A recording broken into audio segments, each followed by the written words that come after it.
Kehadiran pesantren itu di satu tempat tentunya diharapkan akan memberikan perubahan terhadap kondisi lingkungan masyarakat tersebut, terutama tadi perubahan perilaku. Jadi jangan digeneralisir bahwa ketika ada satu kejadian di satu tempat misalnya, lalu digeneralisir seolah-olah semua pesantren seperti itu. Ini salah. Ada yang orang yang sholat bubar dari masjid malah ngambil sendal orang lain. Bukan salah sholatnya, berarti salah orang yang melaksanakan sholatnya. Jadi sesuatu yang prosesnya cepat itu nggak akan bertahan lama di mana-mana. Yang prosesnya cepat itu nggak akan bertahan lama. Makan mie instan cepat memang prosesnya, tapi cepat lapar lagi. Gitu.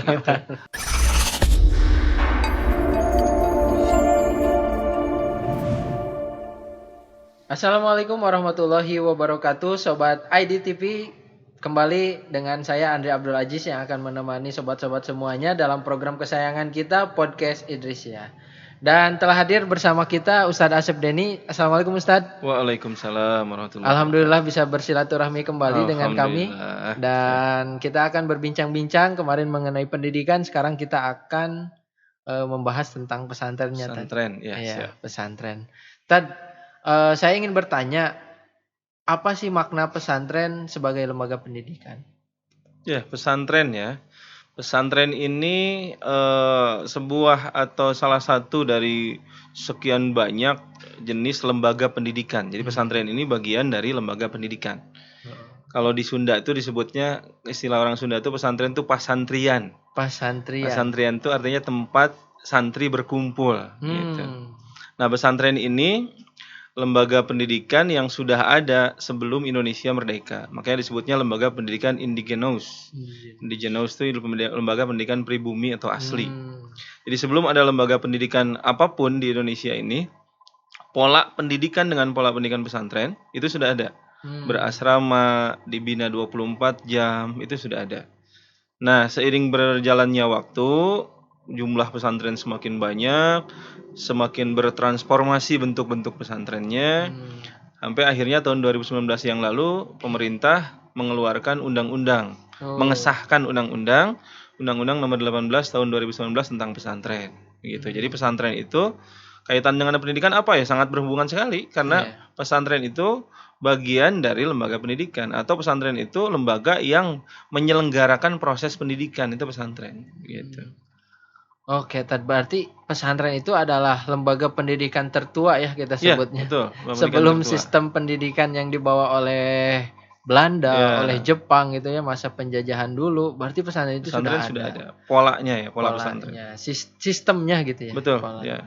Dan pemerintah sekarang juga mengakomodir gitu ya, lebih melindungi eksistensinya dengan tadi dikeluarkannya undang-undang. Apa sih manfaat dari undang-undang yang dikeluarkan oleh pemerintah itu? Sebenarnya undang-undang ini sesuai dengan di undang-undangnya ya. Di undang-undang pesantren itu di sini sebutkan tujuan dari ada undang-undang pesantren itu ada tiga. Ada afirmasi, rekognisi, dan fasilitasi. Apa itu afirmasi? Afirmasi itu artinya penguatan. Jadi keberadaan eksistensi pesantren itu dikuatkan oleh pemerintah bahwa pesantren itu memang lembaga pendidikan yang benar-benar lembaga pendidikan, bukan lembaga pendidikan yang disebutnya itu alternatif. Jadi benar-benar lembaga pendidikan yang bisa menjadi solutif gitu. Lalu rekognisi itu penguatan, dikuatkan pesantren itu. Apakah sebelumnya lemah? Tidak juga. Cuman sekarang dikuatkan lebih kuat lagi dari berbagai hal. Dan yang ketiga, fasilitasi itu diberikan kemudahan dalam berbagai hal. Jadi sebenarnya pesantren tanpa ada undang-undang juga berjalan sebenarnya. Betul. Tapi dengan adanya undang-undang, pesantren menjadi lebih kuat lagi dengan tiga hal tadi: afirmasi, rekognisi, dan fasilitasi. Itu. Gitu. Jadi diafirmasi, rekognisi, dan difasilitasi oleh pemerintah. Oleh pemerintah melalui undang-undang pesantren tadi. Berarti sehingga pemerintah sadar gitu ya bahwa pesantren itu lembaga pendidikan yang nantinya akan meneruskan perjuangan bangsa. Gitu betul. Jadi pesantren itu sekarang orang-orang sudah mulai melihat pesantren ini sebagai lembaga pendidikan utama, bukan lagi lembaga pendidikan alternatif. Kini pesantren menjadi pilihan utama. Jadi kalau dulu orang-orang masuk pesantren itu ketika sudah tidak diterima di sekolah-sekolah lain, barulah dimasukin ke pesantren. Gitu. Kalau anak ini nakal, susah dididik, barulah dimasukkan ke pesantren. Sekarang itu alhamdulillah sudah mulai berubah. Dan bahkan pola pendidikan pesantren ini, menurut beberapa artikel yang pernah saya baca, justru sekarang sedang diterapkan di luar negeri pun menggunakan pola pendidikan pesantren. Gitu. Artinya pola pendidikan dengan pola asrama, pembinaan 24 jam. Karena mereka meyakini bahwa dengan pola inilah proses pendidikan bisa berjalan dengan baik. Begitu. Betul. Selain ideologi agama, karena tadi 24 jam, ideologi tentang negara pun bisa gitu ya. Betul. Jadi pemerintah melihat ini sebagai peluang. Jadi pesantren ini punya potensi yang luar biasa, sangat besar sekali. Populasinya sangat banyak, jumlahnya sangat besar, sehingga ini menjadi kekuatan yang luar biasa begitu. Oh, iya.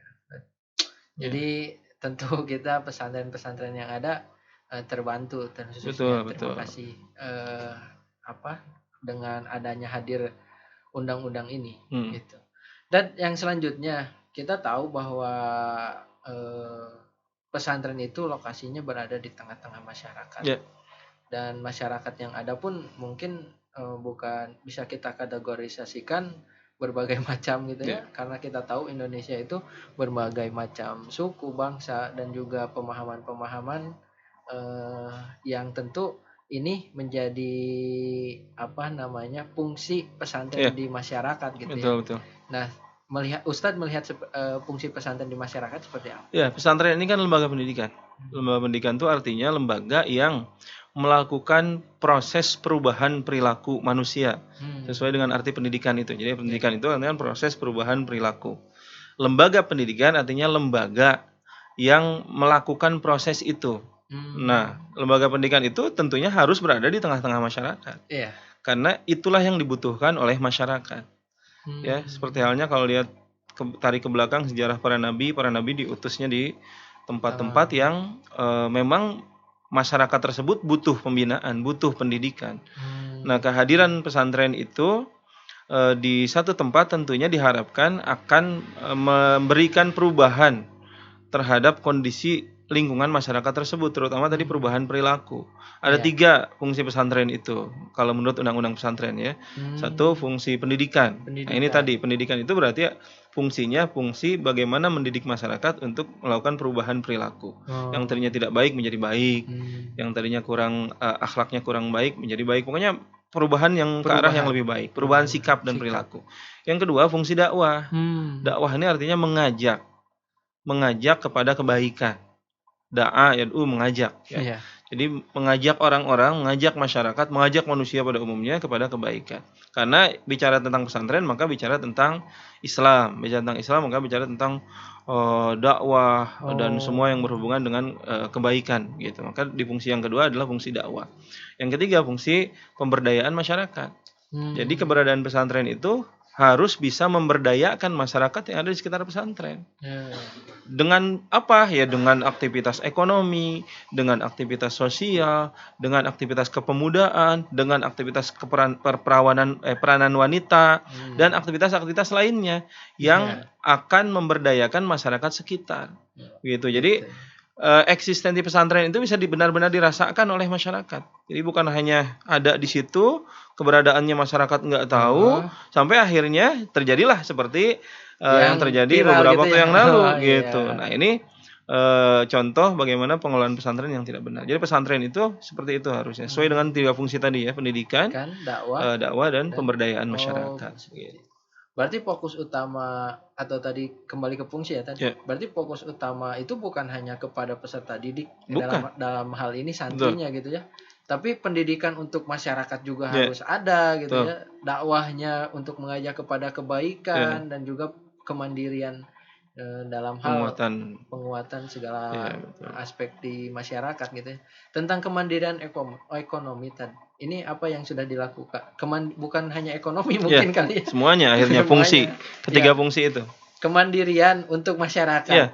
Ini apa yang sudah dilakukan oleh Indonesia? Nah, pesantren Indonesia alhamdulillah ya. Pesantren ini sudah ada sejak 1932. Udah berapa tahun berarti usianya? 80 lebih. 80 lebih ya? Itu kalau usia manusia kan sudah sangat tua sekali, sepuh lah gitu ya. Nah, artinya pesantren kita alhamdulillah sudah melakukan ketiga fungsi itu bahkan sebelum undang-undang ini dibuat. Jadi fungsi pendidikan sudah ada sejak 1932 adanya pesantren. Lalu sejak tahun 60-an terus sampai sekarang mendirikan berbagai lembaga pendidikan, mulai dari tingkat prasekolah, pendidikan dasar, pendidikan menengah, pendidikan tinggi.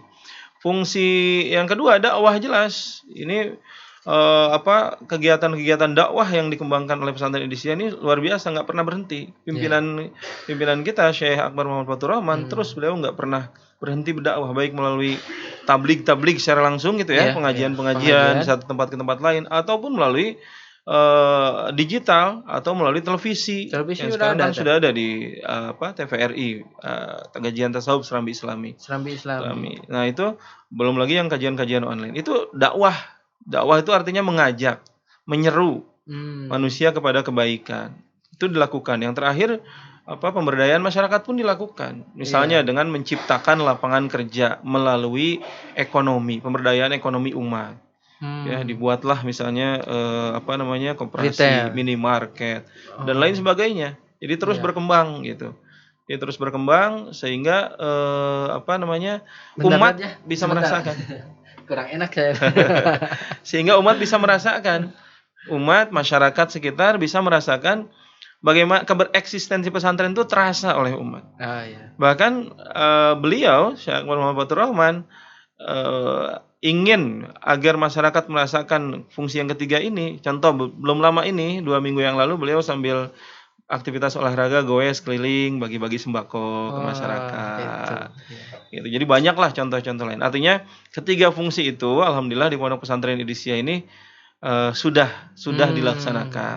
Tapi tentu harus terus dikembangkan dan diperbaiki terus agar lebih baik dan lebih baik lagi. Betul.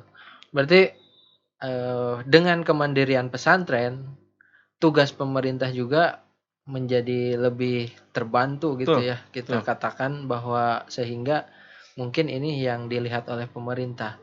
Dan kita juga ingin bertanya tentang pesantren Idrisiyahnya. Sekarang untuk pesantren Idrisiyah yang berdiri gitu ya, udah 83 tahun, santrinya sudah berapa tadi? Santri kita sekarang dengan mulai yang tingkat pendidikan menengah ya, artinya mulai di tingkat SMP, SMA, MTS, MA dan yang kuliah itu kurang lebih 2.000 gitu yang tinggal di pondok gitu. Kalau dengan yang tingkat prasekolah, artinya yang anak-anak masih PAUD, SD itu lebih dari situ. Tapi yang mondoknya itu kurang lebih 2.000. Ya, mudah-mudahan tadi dengan 2.000 ini memberikan kontribusi gitu ya. Betul. Tentang tadi sebagai kita tahu bahwa agen perubahan itu agen perubahan yang ada di masyarakat, pemberdayaannya fungsinya bisa diterapkan oleh mereka. Betul. Karena memang gitu. Keberadaan santri itu salah satu tujuan adanya pesantren adalah kaderisasi tadi. Selain tadi fungsi-fungsi yang diatur dalam undang-undang. Ada kaderisasi. Kaderisasi Muslim, kaderisasi Islam. Satu-satunya cara yang paling efektif adalah melalui pendidikan pondok pesantren. Seperti gitu. itu. Jadi bagaimana menjadikan anak-anak kita yang berakhlakul karimah punya pemahaman iman, Islam dan ihsan yang kuat. Ya. Tidak berarti nanti harus jadi kiai, tidak. Tidak sebenarnya. Lulusan pesantren itu tidak semuanya harus jadi kiai. Lulusan pesantren itu bisa masuk ke berbagai profesi. Di Al-Qur'an itu ada menjelasannya, auzubillahi minasyaitonirrajim. Wa makanal mu'minuna liyanfiru kafatan. Falaula nafaro min kulli firqatin minhum ta'ifatul liyatafaqahu fid din dan seterusnya. Jadi dulu ketika waktu perang Nabi Muhammad melarang. Ini orang-orang Islam, orang-orang iman jangan ikut perang semuanya. Sebagian harus ada yang belajar. Tafaqquh fid din itu artinya belajar, mendalami ilmu agama. Jangan perang semuanya. Sebagian tetap harus ada yang belajar, mendalami ilmu pengetahuan. Maksud dari situ akhirnya dipahami lulusan pesantren itu atau orang Islam itu enggak harus di satu profesi yang sama, tapi harus berbagai bidang, multi profesi, multi kecerdasannya multi dan lain sebagainya. Yang jadi kiai harus ada, yang jadi ustadz ada, yang jadi pengusaha juga harus ada, gitu. Yang di bidang-bidang lain harus ada, tapi dengan dasar agama yang kuat. Kalau dia jadi pengusaha yang jujur, sistem yang dibangunnya Islami, begitu. Kalau dia jadi profesi apapun lah pokoknya, jadi didasari dengan nilai-nilai keislaman yang kuat. yang dibina di pondok pesantren gitu. Jadi kita harus meluruskan stigma nih ya, bahwa di masyarakat bahwa lulusan pesantren harus jadi kiai, tidak juga tidak gitu juga, tidak harus jadi kiai. Boleh jadi apapun, bahkan harus menyebar gitu ya dalam berbagai bidang tadi. Karena kita tentu kalau jadi pendakwah semuanya ya gitu kan, agama ini juga butuh. Nanti misalnya yang ngelola ekonomi siapa? Gitu. Yang mengelola misalnya sekarang nih di era digital, yang mengelola kayak podcast seperti ini gitu ya, channel-channel YouTube. Kalau orang-orangnya yang tidak punya dasar agama yang kuat, akhirnya teknologi itu malah digunakan untuk hal-hal yang tidak baik. Lebih banyak konten negatif daripada konten positif. Kenapa? Karena orang-orang yang paham agama tidak masuk ke sana, tidak masuk ke wilayah-wilayah itu, sehingga wilayah-wilayah tersebut dipenuhi oleh hal-hal yang negatif. Kayak tugas kita gitu. Maka pesantren seiring berkembangnya zaman akhirnya harus terus bertransformasi, disesuaikan dengan perkembangan zaman, pola pendidikannya begitu. Jadi tidak kaku ya tentang sistem pembelajaran di pesantren, ngaji saja enggak gitu ya Tan? Ya ngaji juga sebenarnya. Jadi ketika belajar ekonomi ya ngaji itu belajar artinya. Ya. Belajar digital, teknologi itu juga ngaji sebenarnya. Itu juga ngaji. Semuanya gitu ngaji. Ya? Jangan dipersempit gitu ya. Arti ngaji itu ngaji itu bukan berarti kitab. Kalau sekarang bukan kitab kuning ya, kitab gundul karena warnanya udah putih sekarang. Ya, kan kuning lagi. Seperti itu. Jadi intinya adalah generasi yang dihasilkan gitu kan oleh pesantren itu bukan hanya menjadi seorang pendakwah, tapi menjadi profesi-profesi yang lain dengan nilai-nilai yang diajarkan di pesantren. Iya betul. Dengan kalau menggunakan bahasa rukun agama itu dengan iman, Islam dan ihsan yang kuat gitu. Jadi pondasinya sudah bagus. Gitu. Baik Tan. Ini juga jadi pertanyaan nih, saya juga penasaran Tan. Untuk masuk ke pesantren Idrisiyah itu bagaimana? Kalau mau masuk ke pesantren Idrisiyah ya sama lah secara umum seperti masuk ke pondok-pondok pesantren lain ya. Dan di kita kalau pesantren itu biasanya ada pola yang berbeda dari rekrutmen, terutama waktu ya. Waktu. Kita sudah misalnya di pesantren Idrisiyah ini kita sudah mulai membuka pendaftaran sejak masih semester 1 di tahun kemarin, tahun yang lalu ya, 2020. Sejak bulan Oktober malah kita sudah buka pendaftaran. Curi star gitu. Ya, karena pendaftaran itu sudah istilahnya ada pendaftaran inden gitu ya. Jadi daftar sudah sejak awal dan sekarang juga masih dilakukan proses pendaftaran. Dan silahkan siapapun yang ada keinginan untuk belajar, menuntut ilmu di pondok pesantren, intinya ada keinginan yang kuat, sungguh-sungguhan untuk belajar, silahkan. Silahkan untuk bersama-sama belajar di pondok pesantren Idrisiyah khususnya. Gitu. Ya, ini kenapa saya tanyakan gitu, karena sekarang kita tahu bahwa kondisi saat ini pembelajaran itu masih sangat sulit gitu ya, dengan adanya pandemi sekarang. Bahkan beberapa orang tua itu menjadikan pesantren sebagai pilihan, tadi kalau ada artikel di sana. Jadi pilihan utama dengan kondisi saat ini. Ini muncul-muncul kebiasaan-kebiasaan remaja yang kurang baik gitu. Apakah pesantren di sana memiliki peran dan strategi seperti apa untuk menangkal itu semua? Iya. Nah, pesantren tentu punya peran yang sangat penting ya.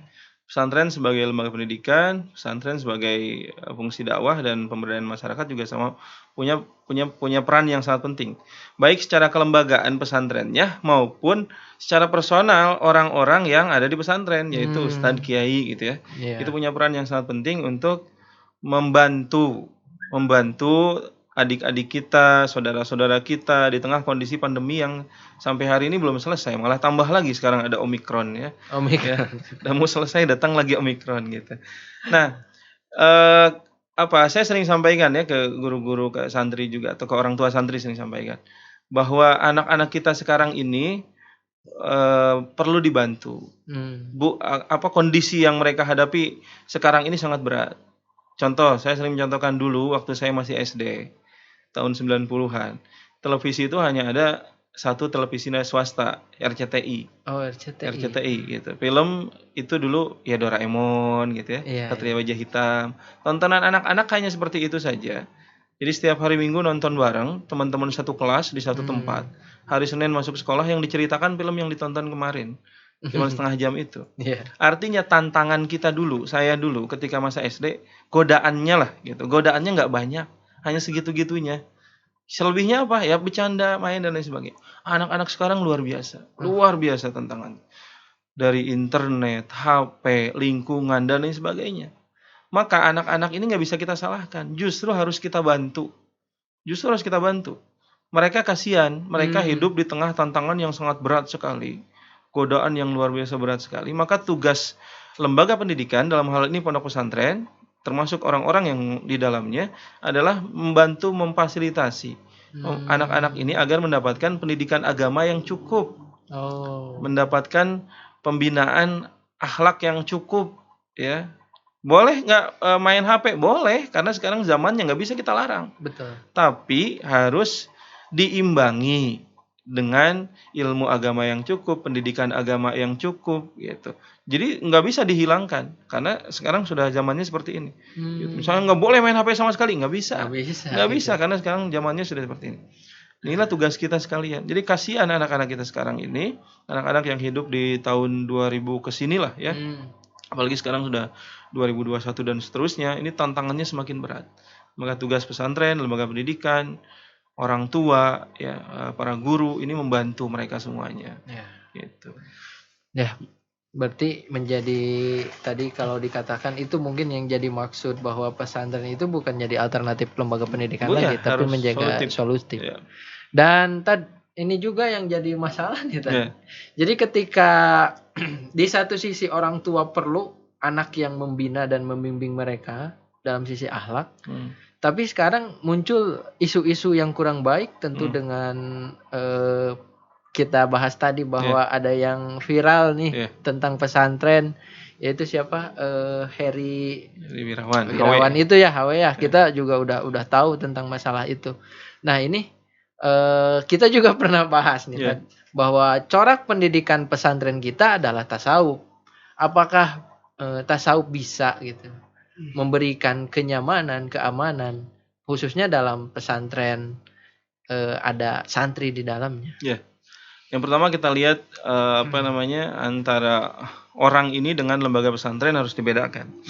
Jadi jangan digeneralisir bahwa ketika ada satu kejadian di satu tempat misalnya, lalu digeneralisir seolah-olah semua pesantren seperti itu. Ini salah.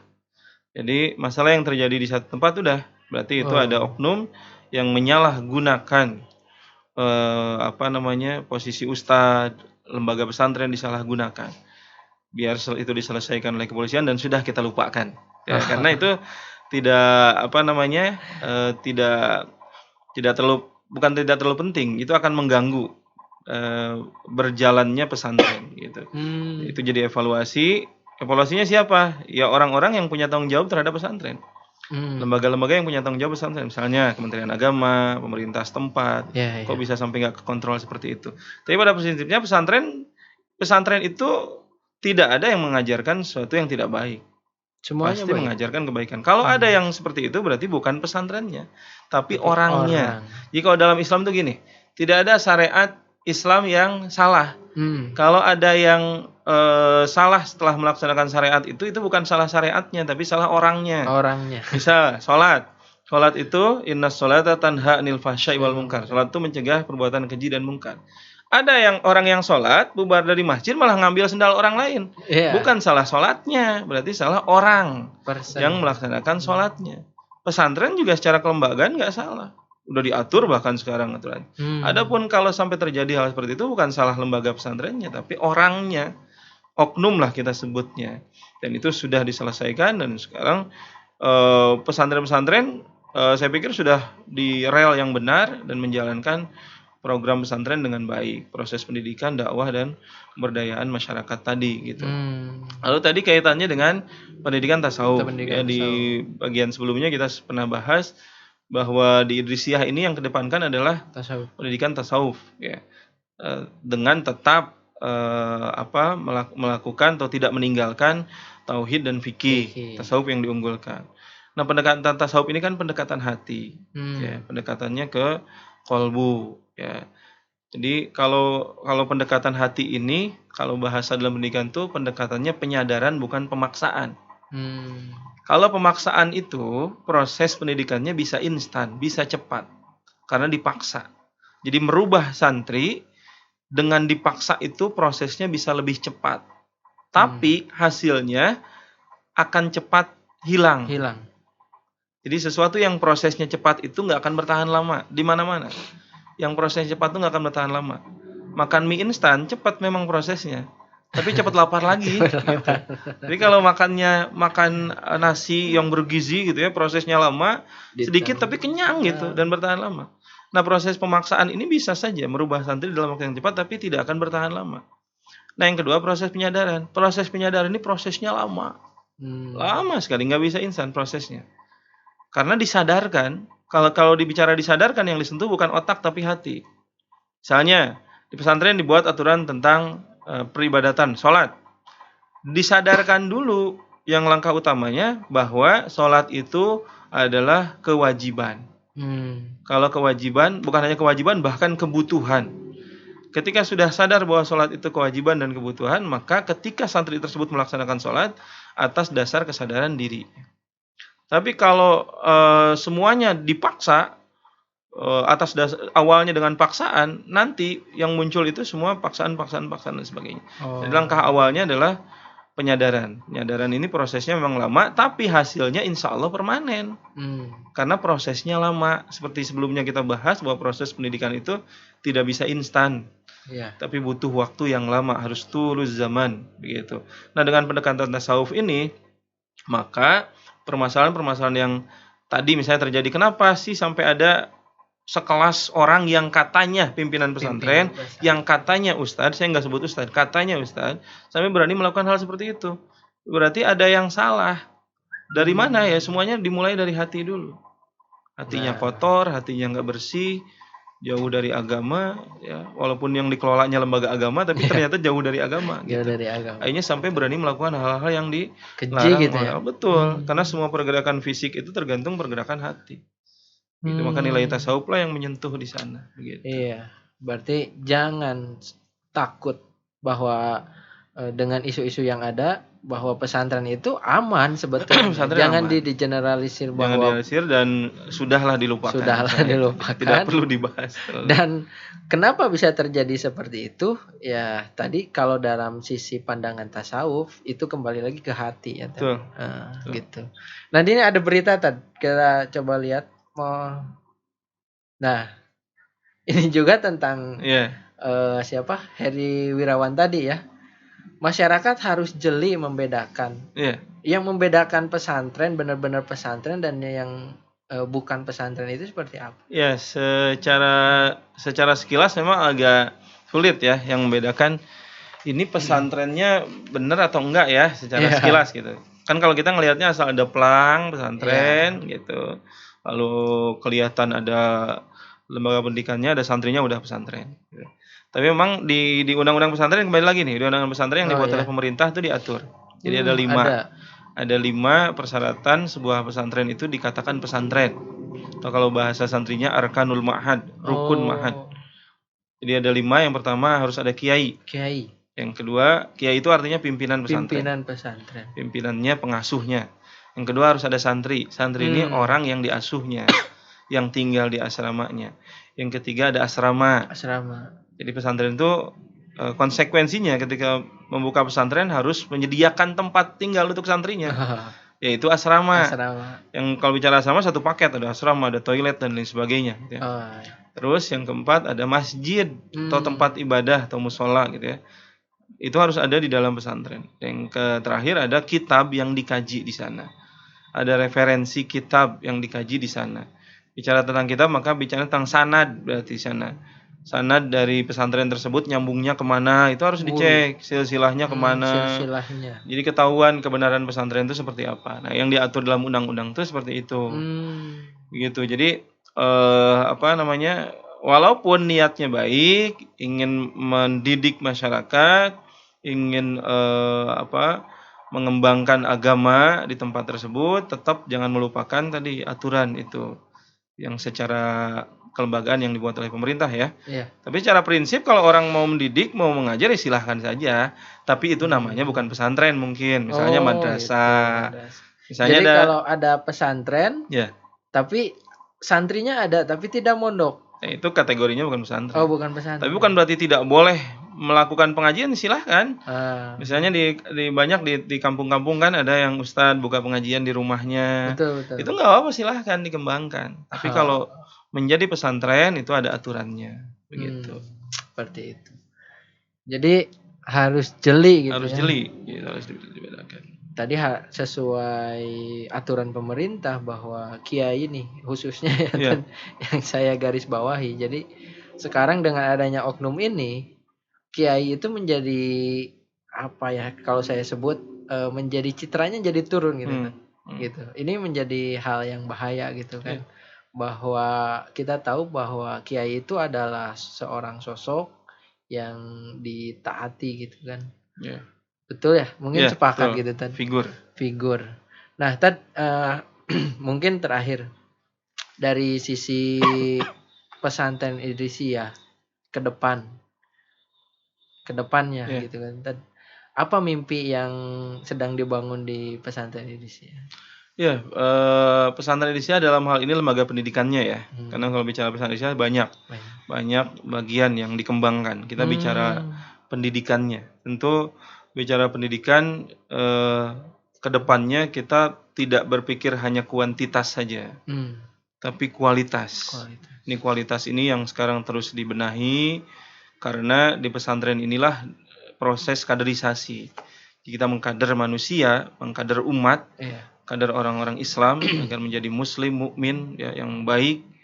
Ini proses ini target ke depan kita tentu meningkatkan kualitas ya, bukan hanya dari sisi jumlah tapi juga dari kualitasnya. Dan pesantren kita ini pesantren dengan konsep seperti supermarket kalau Syekh Akbar bilang. Supermarket itu apa? Jadi yang mau datang ke supermarket, mau nyari apapun ada. Di pesantren kita orang mau belajar apapun pilihannya ada. Tidak ada kekhususan. Tapi yang ditonjolkannya tadi tasawuf. Tapi orang yang mau misalnya tahfidz ada. Mau mendalami nahwu shorof ada. Mau mendalami fikih dan seterusnya ada.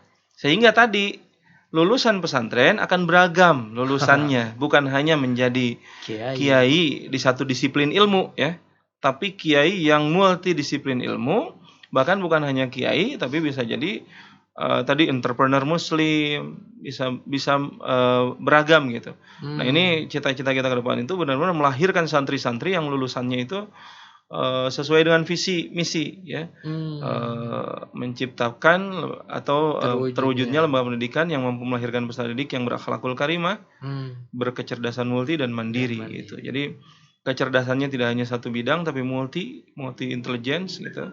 Lalu tadi akhlak utamanya ya, utamanya akhlak dulu, itu yang paling dasar.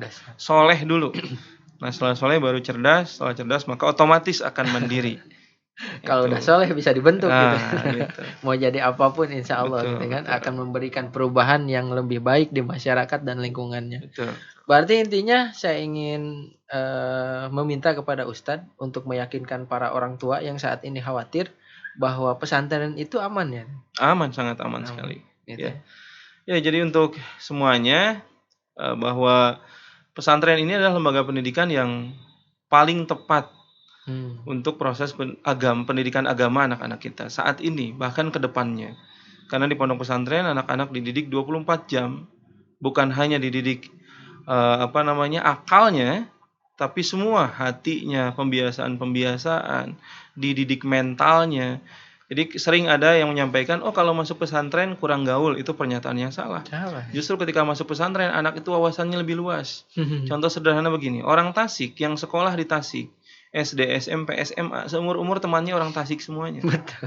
Tapi ketika dia masuk pesantren di tingkat SMP, ketemu dengan orang Jakarta, ketemu dengan orang Sumatera, bahkan di sini ada orang Papua, ada orang Aceh.